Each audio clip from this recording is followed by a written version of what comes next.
বৃন্দাবনে যাওয়ার সৌভাগ্য হবে কিনা আমি জানি না, কেননা আমার এই বছর যাওয়া টিকিট কেটেও আমি যেতে পারিনি। রাধা রানী যতদিন না আমাকে কৃপা করবে ততদিন আমি যেতে পারবো না। তাই তো? তুমি তো অবাক হবে, তুমি তো মেয়েদের পেছনে লাইন মেরবে না, তুমি আর এই বিষয়ে বুঝবে। তো ঘটনার কথা হচ্ছে, আচ্ছা মায়াপুর গেলে সব প্রভুরা কি বলে গো? দেখা হলে হরে কৃষ্ণ, কি তাই তো? আর বৃন্দাবনে রাধে রাধে, কি তাই তো? একটু সকলে মিলে রাধা রানী কি, শ্যাম সুন্দর কি, বৃন্দাবন ধাম কি, নবদ্বীপ ধাম কি। ওই সাবান ছানা আর সাবান ছানা, ওই সাবান ছানা মনের ময়লা ধুয়ে মুছে যায়, ধুয়ে মুছে যায়। বৃন্দাবনে আর বৃন্দাবনে, ওই বৃন্দাবনে দেখে যাবি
গলায় তুলসীর মালা পরে বড় বড় তিলক কাটলে কিন্তু ভগবানকে পাওয়া যাবে না।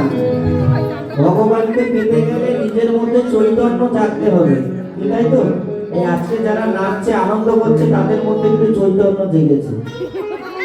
আর দেখবেন অন্তর থেকে যখন চৈতন্য জাগবে তখন ভগবানের জন্য দু চোখ দিয়ে জল পড়বে, তাই তো? তখনই তাকে পাওয়া সার হয়ে যাবে, তাই না?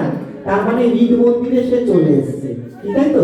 এটা সকলে মিলে ওই রাধা নামে, ওই রাধা নামে, ওই রাধা নামে ভাসে সবে যমুনা, যমুনা। বৃন্দাবনে আর বৃন্দাবনে, ওই বৃন্দাবনে কি যাবিয়া রাধা রানীর প্রেমের দুনিয়া, রাধা রানীর প্রেমের দুনিয়া।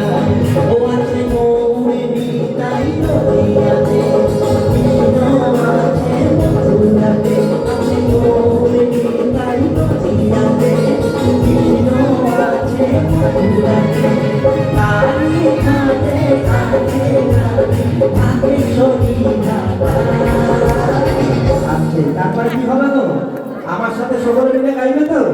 তারপরে কি হবে? আই বলো রাতে পিছনে আই বলো চলে আয়, আই বলো রাতে পিছনে আই বলো চলে আয়। তাহলে সকালে